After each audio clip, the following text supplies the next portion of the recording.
종이번 파일 드로우 앤 크리에이트 1부를 열어줄게요. 도형을 생성하고 그림을 그리는 파트입니다. 자, 도형 그려볼게요. 우선은 툴 중에서 글씨를 쓰는 툴인 타입 툴 아래에 보시면은 쉐입 툴이라고 여러 가지 모양들이 나와 있는 툴이 있습니다. 얘를 꾹 눌러주시면은 이렇게 이 모양대로 펼쳐질 거예요. 위에서부터 네모, 둥근 네모, 타원, 다각형, 별, 플레어 이 순으로 있고, 자주 쓰는 사각형이나 원에는 단축키도 들어있어요. 렉탱글 툴은 M, 엘립스 툴은 L. 한 칸 더 내려와서 오브젝트를 그립니다. 오브젝트를 그리는 방법은 우선 네모 툴을 선택을 해볼까요? 렉탱글 툴을 선택해주시고 그냥 드래그하면 그려집니다. 드래그 하는 대로 네모가 생성이 될 거예요. 동그라미도 생성해보세요. 엘립스 툴로 드래그. 보시다시피 드래그 하는 대로 그려지죠? 그런데 이제 위에랑 마찬가지로 Shift 키 대한 설명인데, 이동할 때나 확대 축소할 때나 Shift 누르면 똑바로 커졌었잖아요. 그릴 때도 Shift를 누르고 드래그 해주시면은 정원, 렉탱글 툴로 Shift 누르고 드래그 해주시면은 정사각 이렇게 그릴 수 있습니다. 똑바로 그려진다. 어떤 툴로 그릴 때도 마찬가지예요. 다른 툴도 폴리곤 다각형 툴도 Shift 누르고 그리시면은 이렇게 커지죠. 다시 네모 툴 선택해 주시고, Alt 키 같은 경우는 지금 아까 그냥 그리실 때 보시면은 여기서부터 이렇게 그려지죠. 좌측 상단에서부터 이렇게 그려지는 게 일반적인데, Alt를 누르고 그리시면은 가운데서부터 이렇게 그려집니다. 그릴 때 Alt 누르시면 이렇게 가운데서부터. Alt를 누르고도 한번 그려보세요. 가운데를 중심으로 그리기. 그림을 그리고 나서 이 오브젝트를 옮겨주실 때는 선택 툴로 돌아오셔야 이동이 되고, 지금 현재 저는 네모 툴을 계속 선택하고 있는 상태이기 때문에 얘를 이동하려고 드래그를 하면 그려져요. 그래서 차렷 자세로 돌아오신 다음에 이렇게 옮겨주셔야 선택 툴 상태니까 이렇게 옮겨지겠죠. 그리고 크기를 줄일 때, 그리고 크기를 키울 때도 Alt 키 눌러주시면 가운데로 줄여들어요. 보통은 크기를 줄이기 시작하는 꼭지점에서부터 이렇게 반대의 축을 두고 줄어들 텐데, 크기를 줄일 때도 Alt 누르고 줄여주시면 가운데 방향으로 모이고 가운데 방향으로 커집니다. 원래 있는 상태에서 가운데 쪽으로 얇게 해야 될 때, 이럴 때 쓰이겠죠. Alt 누르면 축이 가운데. 이번에는 조금 특이한 툴인 폴리곤 툴과 스타 툴을 보겠습니다. 폴리곤 툴과 스타 툴. 폴리곤 툴 같은 경우는 쉐입 툴 꾹 누르시면 네 번째에 있습니다. 다각형이고, 얘 같은 경우에는 사각형을 제외한 모든 각이 있는 도형을 그릴 수 있고, 삼각형, 오각형, 육각형, 팔각형 그릴 수 있어요. 폴리곤 툴 선택하신 다음에 드래그를 하시는데, 그냥 드래그를 해서 이렇게 미리 보기가 되고 있는 상태에서 키보드의 방향키 내려주시면 꼭지점이 줄고, 올려주시면 꼭지점이 늘어나요. 일단 폴리곤 툴로 드래그를 한 다음에 꼭지점을 추가와 삭제 해서 삼각형이랑 오각형 이렇게 도형을 고르실 수가 있습니다. 드래그로 그릴 수도 있고, 조금 더 명확하게 각을 미리 정해놓고 사이즈를 미리 정해놓고 열겠다 하시면은 도형 툴 선택 상태에서 드래그로 바로 그리는 것이 아닌 클릭해주시면 대화 상자가 떠요. 폴리곤의 경우에는 사이즈가 꼭지점, 5면은 오각형이 되겠죠. 3으로 지정하고 OK 하시면은 삼각형이 그려집니다. 다른 툴들도 바로 드래그 하지 않고 네모 툴로 바탕에 클릭하시면 가로 크기와 세로 크기, 원툴 선택해서 클릭하시면 가로 크기와 세로 크기 지정해서 열 수도 있어요. 그리고 스타 툴의 경우에는 폴리곤 툴 아래에 별을 그릴 수 있도록 스타 툴이 마련이 되어 있습니다. 스타 툴을 선택해서 일단 도화지 옆에다가 드래그를 해볼까요? 이렇게. 저처럼 안 그려질 수도 있지만은 일단은 드래그를 해볼게요. 이 별 같은 경우에는 다각형이랑은 다른 게 꼭지점이 안쪽으로 하나 더 있는 형태입니다. R1, R2 이렇게 되어 있는데, 이 길이와 이 길이로 별의 모양을 수정할 수가 있어요. 그래서 드래그가 아닌 클릭을 해보시면, 스타 툴로 도화지에 클릭해보시면 레디우스 1, 레디우스 2 이런 식으로 값을 입력할 수 있는 란이 있고, 포인트의 경우에는 별이 가진 8의 대수입니다. 일단 포인트는 5로 지정하고, 레디우스 1은 중심에서부터 꼭지점의 거리예요. 그러니까 더 길죠. 레디우스 2는 중심에서부터 안쪽 꼭지점의 길이, 더 짧죠. 레디우스 1을 100, 레디우스 2를 50으로 해볼게요. 그러니까 이 길이가 100이고 이 길이가 50이 되겠죠. 오케이 해주시면은 이런 별이 나타났어요. 그리고 또 별 툴로 어떤 걸 그릴 수 있냐면은, 스타 툴 선택해서 도화지 위로 클릭. 만약에 포인트의 개수가 매우 많으면 포인트의 개수가 한 20개 되고, 레디우스 1이 100, 레디우스 2가 한 80 정도 되면, 이 정도 수치가 되면은 다리가 아주 많은 별이 되겠죠. 오케이 눌러보시면 이런 모양이 됩니다. 이런 모양을 만들 때도 별 툴로 만들 수 있어요. 중심에서부터 긴 축과 짧은 축의 거리를 입력할 수 있고, 8의 개수 입력할 수 있다. 그리고 오브젝트에 색을 집어넣는 방법 보겠습니다. 일러스트에서는 기본적으로 도형에 면색과 선색을 채울 수 있게 마련을 하고 있는데 우선 선택 툴로 이 원을 선택해 볼게요. 면 모드, 선 모드 정하기 이쪽에 설명을 보시면은 이 바닥에 큰 이 네모가 앞으로 튀어나와 있으면 면 모드. 그러니까 이게 면이고 이게 선입니다. 뭐가 앞으로 튀어나와 있냐에 따라서 모드를 바꿀 수가 있어요. 면이 앞으로 튀어나와 있는 상태에서 면을 넣으면 면에다 들어가고 여기처럼 선이 앞으로 튀어나와 있는 상태에서 선색을 고르면 선에 들어갑니다.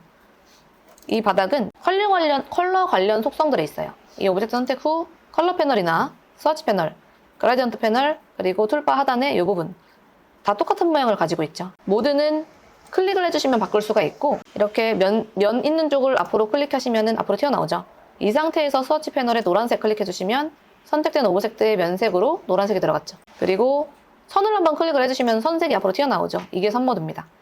선모드인 상태에서 스와치 패널에 빨간색 버튼 눌러서 빨간색 넣어주시면 색상이 면색은 노란색, 선색은 빨간색인 상태로 바꿀 수 있어요. 면을 클릭하면 면색 모드, 선을 클릭하면 선색 모드, 뭐가 앞으로 튀어나와 있냐를 보면서 바꿀 수 있고 그리고 면 모드, 선 모드를 바꾸는 단축키는 X입니다. 굳이 저 바닥까지 가서 클릭하지 않아도 X 누르면은 면 모드, 한 번 더 누르면은 반대로 스위치돼서 선 모드 이렇게 바꿀 수 있고 그리고 스와치 패널 같은 경우는 색상 견본이라고 해서 동대문 시장 같은 데 가시면은 색 컬러별로 이렇게 호치키스로 천들 꽂아 놓잖아요.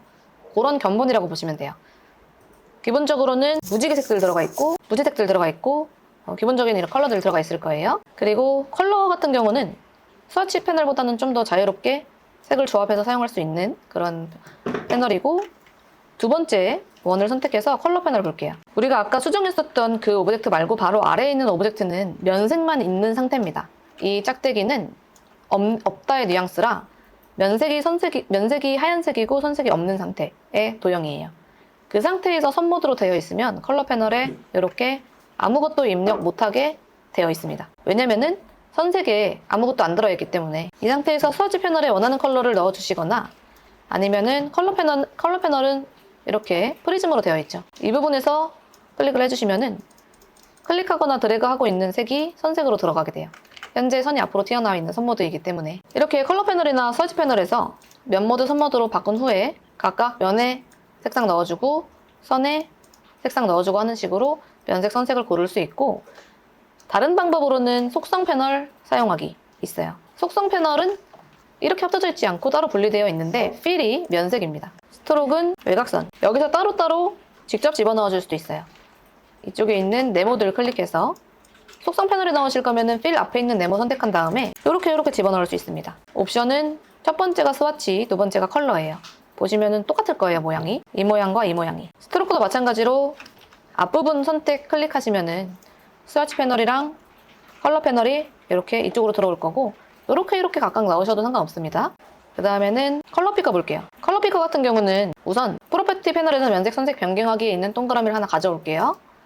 컬러 피커 글씨 옆에다가 옮겨주시고 컬러 피커는 선이나 면에 색을 넣을 때에 폭넓은 컬러 선택을 할 수 있는 메뉴입니다. 여는 방법은 어떤 오브젝트한테 면색을 넣을지를 선택한 다음에 면색 부분을 더블 클릭해 주시면 이런 창이 열릴 거예요. 컬러 피커는 다양한 방법으로 사용할 수 있는데 컬러 모드가 HSB, RGB, CMYK 이렇게 세 가지 방식이 있는데 우리는 HSB를 선택을 할게요. HSB는 뭐냐면 각각 Q, Saturation, 채도입니다. Q는 색조, Saturation은 채도, B는 Brightness, 명도예요. 색을 고를 때 우선은 색조를 고르고 빨간색 계열을 쓸지 블루 계열을 쓸지 Q를 먼저 고른 다음에 여기서 고를 수 있습니다. 그 다음에 내가 고른 색상에 색을 맑게 쓸 것인지 아니면 좀 흰색을 섞어 쓸 것인지 회색을 섞어 쓸 것인지 검은색 섞어 쓸 것인지가 채도. 색의 어떤 맑음이에요. 다른 색이 끼지 않은 순색일지 아니면 다른 색을 껴서 채도를 낮게 할지에 대한 채도. 그리고 브라이트니스는 이 부분에 보시면 화이트 영역과 블랙 영역이 있는데 이 부분을 명도라고 합니다. 이 세 개를 다 건드릴 수 있는 컬러 모드가 HSB 모드예요. 여기 H에다가 체크를 해주시면은 HSB 모드입니다. RGB R 같은 경우는 요거. RGB랑 CMYK는 동일하게 쓰고 HSB는 이런 모드예요. 색상을 예를 들어서 보라색을 선택을 하겠다라고 하면은 이 녀석 있죠. 얘를 끌어올려서 보라색 쪽으로 맞춰줘요 일단. 그리고 끌어올릴 때 H의 각도를 보시면은 움직일 겁니다. 이렇게. 가장 아래가 0도, 가장 위가 360도 이렇게 되어 있죠. 그리고 보라색 계열로 맞추려면은 얘를 이쯤으로 내려줘야 되고 H가 278도 뭐 이런 식으로 나오죠. 이거는 직접 드래그 해줄 수도 있고 현재 선택한 컬러에서 조금 더 빨간 보라색이었으면 좋겠다 하시면은 여기 클릭해서 클릭하고 가장 순색에 가까운 부분은 이 부분입니다. 이 동그라미가 우측 상단 꼭지점에 딱 붙으면은 가장 맑은 색이에요. 흰색, 회색 같은 게 끼지 않고 순수하게 보라색. 우선 보라를 고른 다음에 동그라미를 우측 상단으로 쭉 밀어주시면 HSB가 이렇게 바뀌었죠. S100%, B100%는 가장 순수하고 가장 밝은 색인 거예요. 얘네는 퍼센트고 H만 각도입니다. 이 상태에서 조금 더 빨간색으로 다가가고 싶으면 얘를 직접 드래그해서 올려줄 수도 있고 H에 커서가 깜빡깜빡 거리는 상태에서 휠을 굴려주시면 위로 올라갑니다. 좀 더 세밀하게 잡을 수 있어요. 원래 잡은 게 270도라고 하면은 270도보다 휠을 굴려서 아래로 내려가면 블루에 가까운 보라, 270보다 수가 높아지면 레드에 가까운 보라, 이런 식으로 휠을 선택을 할 수도 있고 아주 미세하게 조정됩니다. 이렇게 되면. 그리고 여기서 볼 수 있어요. 여기가 커런트 컬러, 현재색. 내가 약간 연보라 갖고 싶다 하시면은 얘를 흰색으로 이렇게 흰색 부분으로 옮겨주시면 하얀색이 점차 끼게 되는 거예요. 그리고 이 윗부분에 있을수록 유채색이기 때문에 S 부분이 변경이 되죠. 100%에서 얘가 이렇게 흰색이 낄수록 채도는 떨어집니다. 그래서 이렇게 밝은 연보라가 되면은 채도가 20%밖에 안 되는 것은 채도가 매우 낮은 색인 거예요. 딸기우유색 뭐 이런 거 있죠. 파스텔 톤. 파스텔 톤은 흰기가 많이 도는 컬러, 이런 색들은 순수하지 않은 색. 회색이 껴도 마찬가지입니다. 즉 여기 이 오른쪽 상단 모퉁이에서 멀어질수록 채도가 낮아지는 거예요. 이쪽으로 원을 이동해 보시면 S가 낮아질 겁니다. 이렇게. 완전히 왼쪽으로 붙으면 완전한 무채색이에요. 왼쪽 상단은 화이트, 왼쪽 하단은 완전 블랙입니다. 완전 화이트일 때는 채도는 전혀 안 들어가고 브라이트니스, 명도는 100%인 상태고 완전 블랙일 때는 채도도 명도도 완전 0%죠. 그러면 블랙이 돼요. 이렇게 색조랑 채도랑 명도를 적절히 조합해서 색상이 나오게 하는 HSB 모두 사용할 거고 오른쪽 상단이 가장 순수한 색, 채도가 높은 색이다. 왼쪽 상단은 화이트고 왼쪽 하단은 블랙이다. 이렇게 알 수가 있겠죠. 순수하면서도 진한 보라 갖고 싶으면은 오른쪽 꼭지점에서 원을 두고 여기를 타고 내려가 주면은 흰색이 안 섞인 블랙만 섞인 보라를 얻을 수 있어요. 진한 보라. 이런 조합들을 하는 것이 컬러 피커입니다. 아무래도 컬러 패널에서 그냥 찍는 것 같은 경우는 제가 예를 들어서 이 색깔 보라색 얻고 싶어요. 디자인 하는데 그러면은 이 색깔 보라를 여기서 콕 집어내기가 매우 어렵거든요. 컬러 조합 볼 때 이럴 때 컬러 패널을 사용해 줄 수 있고 컬러 피커. 그래서 OK 눌러주시면 이렇게 면색이 바뀌었을 거예요. 내가 얘를 만약에 주조색으로 하고 싶다. 얘가 완전 딱이다. 갖고 싶다 하시는 경우에는 얘를 갖다가 스와치 패널로 옮겨 놓을 수도 있는데 면색 보시면 지금 우리가 딱 원하는 색이라고 가정하고 이 면색을 스와치 패널로 추가해주고 싶다 하실 때는 면색 부분을 드래그해서 원하는 쪽으로 놓아주시면 됩니다. 이렇게. 그러면은 이 컬러가 견본으로도 들어가서 자유롭게 쓸 수가 있어요. 스와치 패널에서 쓱쓱 넣고 빼고 하는 게 가능해집니다. 이렇게 드래그 해주시기. 그리고 웹이나 UI/UX에서는 RGB 컬러 모드를 사용하는데 R 몇, G 몇, B 몇 이렇게 소통하기 어려워서 헥사코드라는 거를 주로 사용을 해요. 얘는 8자리 숫자인데 보통은 6자리로 줄여서 쓰고 앞에 있는 두 자, 가운데 두 자, 끝에 두 자가 각각 R, G, B입니다. 이게 숫자만 있는 것이 아니고 영문이랑 같이 쓰거든요. A에서 F까지랑 0에서 9까지랑 컬러들이 조합되어서 코드로 사용을 하는데 이 코드로 보통은 소통을 해요.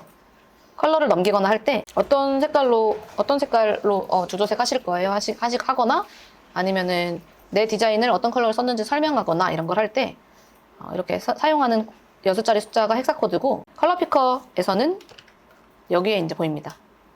예를 들어 남보라색으로 해주세요 하는 것보다는 470091 컬러로 해주세요 하는 게 훨씬 정확할 거 아니에요.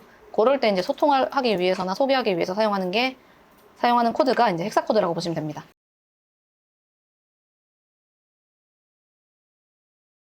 있죠. 색을 빼시려면은 우선은 오브젝트를 선택하고 스와치 패널이나 컬러 패널이나 이쪽을 보시면은 면이 앞으로 튀어나와 있는지 선이 앞으로 튀어나와 있는지 확인하고, 면색을 빼주려면 면이 이렇게 앞으로 튀어나온 상태에서 여기 컬러 패널이나 스와치 패널에 있는 짝대기 눌러주시면 색이 빠집니다. 그리고 슬래시 키로도 색을 뺄 수 있어요. 대신 선 모드인지 면 모드인지 확실하게 확인을 해야 되고, 선이 앞으로 튀어나온 선 모드면 노란색이 빠지겠죠? 이렇게 여기 있는 세 개의 네모는 모두 면색을 빼주세요. 두 번째 네모를 선택하면 파란색 면색으로 뜨고, 파란색 면색을 슬래시 키를 누르거나 이렇게 짝대기를 클릭해서 면색을 빼줍니다. 그 다음에는 이쪽은 면색이 아닌 선색을 빼주세요. 그러려면 선을 앞으로 튀어나오게 한번 클릭을 해서 선 모드로 변경을 해주신 다음에 선색을 빼주시면 됩니다. 면선 모드 반전 볼게요. 면이 앞으로 튀어나오냐 선이 앞으로 튀어나오냐를 이렇게 직접 클릭도 해줄 수 있지만, 단축키로는 X 눌러주시면 면선 모드가 변경됩니다. 그리고 위쪽에 있는 네모 중에서 노란색 네모를 선택 툴로 가져와 주세요. 이 네모는 현재 면색이 노란색, 선색이 연두색인 상태죠. 두 색을 서로 면색과 선색을 반전해 주는 키는 Shift X. Shift X 누르면 면색과 선색이 서로 반전됩니다. 그리고 면이 이미 유채색이 들어가 있는 상태에서 무채색, 흑백으로 지정하고 싶으면 D. 면색 이 흰색, 선색이 까만색으로 기본 설정으로 변경됩니다. 아래로 이동할게요. 선 생성하기에 보시면 1번 오브젝트 선택, 여기에 선이 없는 형태의 오브젝트가 있습니다. 여기서 선을 넣어주는 방법 두 가지가 있어요. 첫 번째 방법으로는 오브젝트를 선택하고 속성, 프로퍼티 패널에서 스트로크에 위로 가는 화살표 눌러서 두께를 주면 기본 블랙으로 선이 생성됩니다. 첫 번째 동그라미에 스트로크 위로 가는 화살표로 두께를 주고, 색깔은 선이 앞으로 튀어나온 상태에서 빨간색으로 변경해 보세요. 그래서 이런 오브젝트를 만들어 보세요. 면색이 흰색, 선색이 빨간색. 두 번째 방법은 두 번째 오브젝트 선택하고 아래에 있는 동그라미 선택하고 스와치 패널에서 면색이 앞으로 튀어나온 상태, 면 모드에서 색깔 아무거나 집어넣어 주시면 오브젝트에 색이 들어갑니다. 이번에는 파란색 넣고 두께를 좀 올려줄게요. 이렇게 선을 넣어줄 수 있고, 선의 타입 보겠습니다. 선의 타입을 보기 위해서 선, 스트로크 쪽에 있는 여러 가지 오브젝트들을 선택을 해볼 건데, 먼저 첫 번째 반원을 선택해 주시면 얘 같은 경우는 빨간색 스트로크가 있는데 빨간색 스트로크가 여기까지는 차지 않고 이렇게 열려있는 상태예요. 얘는 완벽한 도형이 아니고 열린 패스라고 합니다. 완벽하게 도형이려면 여기가 이렇게 닫혀 있어야 완벽하게 도형이에요. 근데 얘는 마무리가 덜 된 상태이기 때문에 여기서 면색을 빼주시면, 면 모드에서 면색 빼기를 해주시면 선만 이렇게 남아있는데 선의 형태를 보면 이렇게 반원의 곡선만 남아있는 상태죠. 이 상태에서 선의 굵기나 끝 처리, 코너 처리 등등을 볼게요. 얘를 확대해 놓고 프로퍼티 속성 패널에 스트로크 글씨를 클릭. 이렇게 도형이 아니고 선인 상태에서는 스트로크의 끝이라는 게 있는데 그 선 끝을 캡이라고 부릅니다. 선 끝을 스트로크의 캡을 가운데 걸로 눌러주시고 두께를 많이 높여주시면 선 끝 처리가 동그랗게 됐다는 걸 알 수 있어요. 동그랗죠? 이게 선 끝인 캡 처리입니다. 그리고 이렇게 기본 네모처럼 도형이 있는 상태의 오브젝트를 선택해 주시고 얘의 스트로크도 꾹 눌러서 높여줄게요. 17포인트 정도로 두껍게. 이렇게 열려있는 곳이 없이 제대로 닫혀있는 도형의 경우에는 스트로크를 클릭해서 코너 처리를 할 수 있습니다. 선 끝이라는 게 없는 상태이기 때문에 캡은 못하고 코너에 대해서, 즉 모서리에 대해서 라운드나 깎아내기 등을 할 수 있어요. 코너 처리를 가운데로 해주시면 라운드 살짝 쥐게 되는 코너 처리를 할 수 있습니다. 그리고 세 번째 거는 깎아내기예요. 하나, 둘, 세 개의 코너 처리를 할 수가 있고, 얼라인 스트로크의 경우에는 지금 보이는 가운데 선이 파란색 선이 패스라고 하는 길인데 이 패스 길을 기준으로 선의 두께를 올렸을 때 반반씩 가져갈 것이냐, 아니면 패스의 안쪽으로 선을 생성할 것이냐, 바깥으로 생성할 것이냐에 따라서 크기가 결정되거나 선의 정렬이 결정되는데, 기본 값은 이렇게 반반씩 나눠 가지는 센터, 그 오른쪽은 안쪽, 맨 오른쪽은 바깥쪽입니다. 얼라인 스트로크 to outside 이렇게 되어 있죠. 그러면은 패스의 바깥쪽으로 선이 17포인트 생성되는 거예요. 바깥으로. 따라서 아웃사이드 스트로크인 경우에는 좀 실제 크기보다 커 보이겠죠. 하지만 크기 조절이 되는 것은 아니고 굵기로 인해서 커 보이는 것입니다. 그리고 대시드 라인도 볼게요. 대시드 라인은 이 다각형으로 보겠습니다. 도형에 면색이 없는 경우에는 면의 안쪽으로 클릭했을 때 잘 잡히지 않으므로 드래그해서 잡거나 선 쪽을 클릭해서 잘 잡아주시고, 스트로크에 이번에도 두께를 10픽셀, 10포인트 정도로 올리고 스트로크 글씨 클릭해 볼게요. 지금 현재 보여지는 기본 값의 선은 솔리드 선이라고 해서 실선인데 얘를 점선으로 바꿔줄 수 있습니다. 대시드 라인에 체크하시고 대시드 라인에 체크하면은 대시랑 갭이 반복되면서 이렇게 보여질 텐데 현 상태에서 요거가 대시의 크기, 대시들과 대시들 사이에 있는 이 부분이 빈 공간인 갭입니다. 갭과 대시, 얘의 크기에 따라서 점선의 모양을 변경해 줄 수 있는데 대시가 예를 들어서 12포인트, 갭도 12포인트면 이런 식으로 대시의 크기와 갭의 크기가 같죠. 일정한 크기로 해줄 수 있고 혹은 갭이 대시보다 넓다면 이렇게 벙벙하게 사이를 많이 띄운 갭도 만들 수가 있습니다. 그리고 대시가 아예 없고 캡이 둥근 캡이고 갭이 선의 굵기와 똑같은 갭이 10포인트면 이런 모양도 만들 수 있어요. 캡은 이 하나의 점에서 바깥으로 이렇게 생성되기 때문에 대시가 하나도 없어도 캡이 둥글다면 이런 모양 만들 수 있습니다. 이 상태에서 갭이 스트로크의 굵기보다 굵게 들어간다면 조금씩 벌어지게 됩니다. 이런 모양도 대시드 라인으로 만들 수 있어요. 다음 라인 툴 가겠습니다.